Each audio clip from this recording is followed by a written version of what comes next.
Welcome to another edition of the Local Hopefuls and Incumbents. Today we sit again with Maeve Scott. As usual, I want everybody to know we don't have a political opinion or a side when we bring these candidates to you. We always feel that it's up to you to make that decision and who you like. We wish you a lot of luck. We sit with Maeve Scott, 4th District. Maeve, welcome to the show. Thank you, Robbie. Nice to be seeing you again. It's always a pleasure. Yes. 4th District, Maeve Scott, we interviewed you quite some time ago. That's true. How long has it been since you announced? Well, I announced back at the end of April, I believe it was. The end of April. And so a lot has transpired in those last few months. Today's October 19th. November 7th is just nearing us, Maeve, and I'd like to know, how's this campaign going for you? It's going fabulously. We've worked so hard, and we're getting our message out, and I'm getting very positive feedback, and I'm confident that we're going to get a big turnout on November 7th. We need a big turnout. I'm encouraging everybody to go out to vote. It's a pivotal election for Yonkers. Many good races and many great new candidates. So everybody's voice and vote does truly matter. What have you been doing to get your message out? I understand that you have a meetups that you're. What do you have as in the way of meetups ahead of you at this point? I mean, again, we are nearing so close to November 7th. So, what meetups lie ahead for you? How are you getting the message out to your voters? Well, I guess the most important and the most direct way to do it is knocking on doors, canvassing. We're doing that every single day. Phone banking. I'm going to community meetings. A few weeks ago we had Beverly Crest meeting. Tonight is the Hyatt meeting. The homeowners and residents will be there. Next week is Lincoln Park, and there's several more venues set up. I have a meeting at the Yonkers Public Library on Sunday, and that'll be for all the area residents to come out, meet the candidates, ask questions, and I think it's very important for the voting public to see who is out there, who's running, and who's going to represent them, and to make a decision in terms of who the strongest candidate is for the position. So when people are coming to the Hyatt, it's a Q&A? Yeah, it's not a debate forum. It's basically each candidate gets the opportunity to speak for 5 minutes, and then there might be questions from the audience. But in many cases, there's usually not too many questions for the new candidates. The incumbents get a lot of, as you can imagine, right. They get a lot of questions. But so I mean, it is a good opportunity to meet the residents and the voters. So I'm all in favor for that, and a debate would be even better. But if it's not to be, it's not to be. And I'm going out, I'm interviewing, and I'm trying to get my message out in as many ways as possible. We're doing a lot of videos on Facebook and YouTube also, talking about the issues. Speaking of issues and incumbents, I understand that you had some new endorsements lately.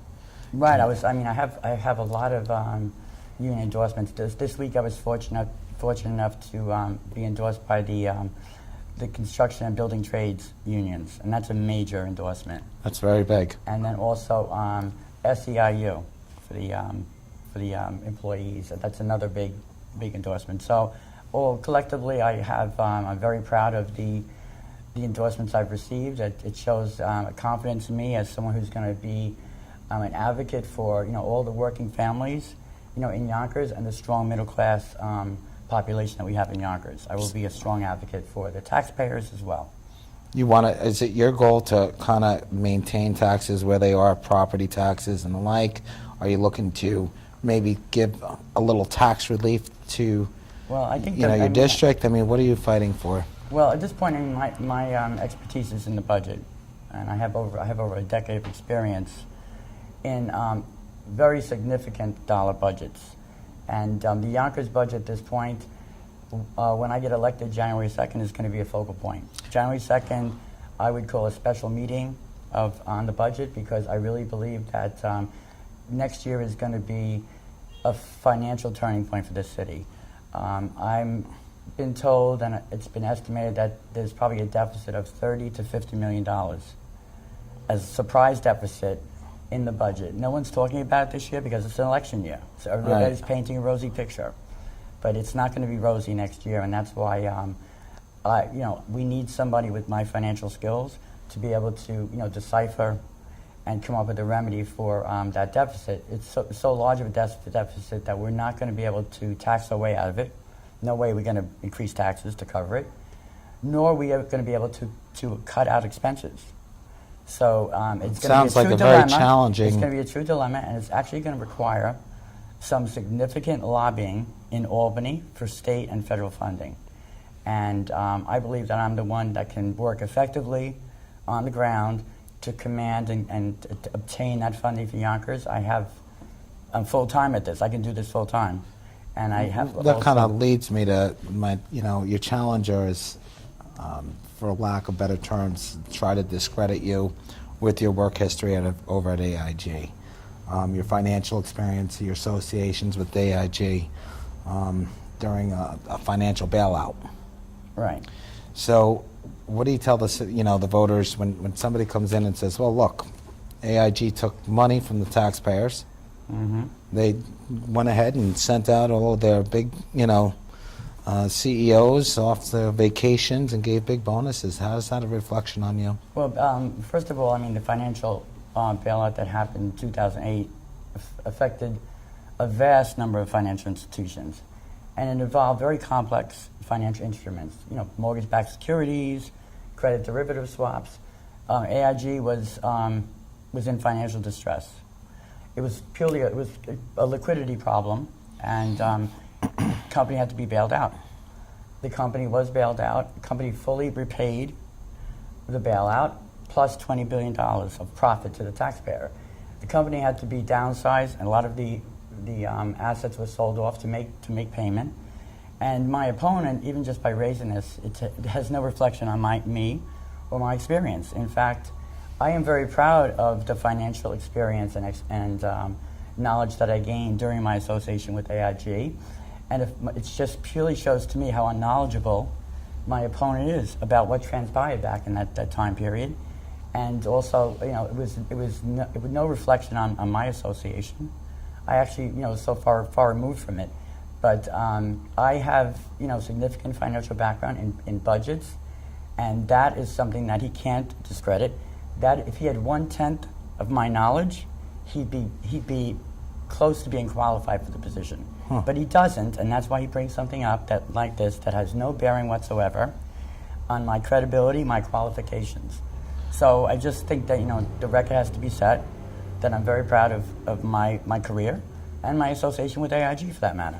That's like saying if you worked for J.P. Morgan, or if you worked for Chase, or you worked for Lehman Brothers, or you worked for a whole host of other financial institutions, that has bearing on one's credentials. What's your main focus if when you're elected? If you're elected, what are your main focus? What are your issues? I mean, you mentioned taxes, you mentioned a deficit, right? You mentioned all the ways that taxpayers could be in danger here.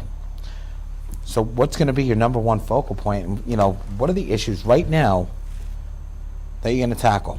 Well, again, it's the fiscal issues. The budget is going to be the number one priority, and coming up with a sustainable plan and an action plan to go to Albany with. That's number one, and you need to have full-time devotion and commitment to solve these problems, which I am going to bring to the table. In addition, it's going to be education, coming up with a strategic plan for education, and something that works. I mean, for years and years and years, we hear the same story. Yonkers can't get the funding. Well, that's because Yonkers does not have a strategy. Right. Yonkers does not have effective leadership to get the funding, and I believe that I can secure that funding in a collaborative manner with my other colleagues. Smart business development is another area that there is so much to be done with. Quality of life issues. They're abundantly needed in this district, from crime to litter to street beautification, and then there's safe policing and fire resources. Right. We have a situation where parts of the city are under they don't have the staffing they need, so we have to look at the budget. We have to eliminate inefficiencies and waste, and we have to figure out a future plan to grow revenues, the top line, without burdening the taxpayer. Right now, the methodology is that taxes don't go up, but then all the hidden taxes are put on the taxpayer, such as the recent $15 surcharge. Right. On the red light camera ticket. Exactly. that wasn't, there was no press release on that. Right. So those things, you can't sustain, a city by doing that, and that's not leadership, and that's not creative, and that's not innovation. And that's why I'm running, because we need to be much more creative and aggressive in terms of business development, economic development, and in terms of revenue growth, and also monitoring and managing the financial health of the city. I mean, we are getting very congested, our streets, our traffic. Right, yeah. We're seeing the taxes, these hidden taxes with the red light camera, so I like the angle you're going. Where could somebody take a look at your website, see what you're about? Oh, sure. We have, my website is www.maevescott.com. We're also on Facebook, Elect Maeve Scott. We have a YouTube presence, and we have quite a few of the interviews that I've done. Sure. I think your interview, the last interview, is up there as well. So it's a good opportunity for the voters to learn a little bit about Maeve the person. I'm a very down to earth, straightforward person. What you see is what you get, and you're going to get somebody who's a strong advocate on City Council. I will not be a rubber stamp, but again, I will be somebody that brings collaboration. I think it's to the very City important. Council. I think it's important too that you said something before when you're doing this Q&A that the incumbents get the most of the questions. I think it's very important, folks, that when you're at these Hyatt meetings and you have Lincoln the Park. opportunity, there's Lincoln Park, ask your hopefuls what their visions are. Make an intelligent, sound vote for your community. Maeve, is there anything you want to add to that? No, I just want to stress that we need new vision in City Hall. We need more diversity in City Hall, and I'd like to be the first woman to represent the 4th District. I think that I will bring a level of intelligence, knowledge, financial experience, and compassion to City Hall, and that's what we need in government today. Well, I want to thank you for joining the show. Folks, if you have questions, take a look at Maeve's website. Maeve, is your calendar of events on your website? That you'll be at the Hyatt. Is there? My website doesn't contain a calendar of events, but it does contain a diary of what the events I've been at and some of the activities I've done locally in the community. In terms of, that's a good idea though. To put a calendar of events going forward. That's something to consider. Take an opportunity. Come out and see Maeve, folks. She'll be at the Hyatt when? That's tonight. Tonight. Thursday night. So it's October 19th, 2017. And then Lincoln Park is next week. I believe it's next Wednesday. I'm not sure of the location yet. So I'm sure she'll have a calendar of events put on the website before I walk out the door. Maeve, I want to thank you for joining the show. Anything you'd like to say to the audience at this point? No, just thank you for Thank you for viewing this, and again, I just implore you to go out and vote November 7th. Your voice truly does matter, and in these local elections, the winner and loser can be separated by as several hundred votes. So again, please vote November 7th. Thank you very much. And I want to thank you for joining us again. Maeve, always a pleasure. You. Same here, Robbie. And thanks for joining us. Appreciate it. Stay tuned, guys. We'll be bringing other local hopefuls to you and incumbents, and I want to thank you for joining the show today.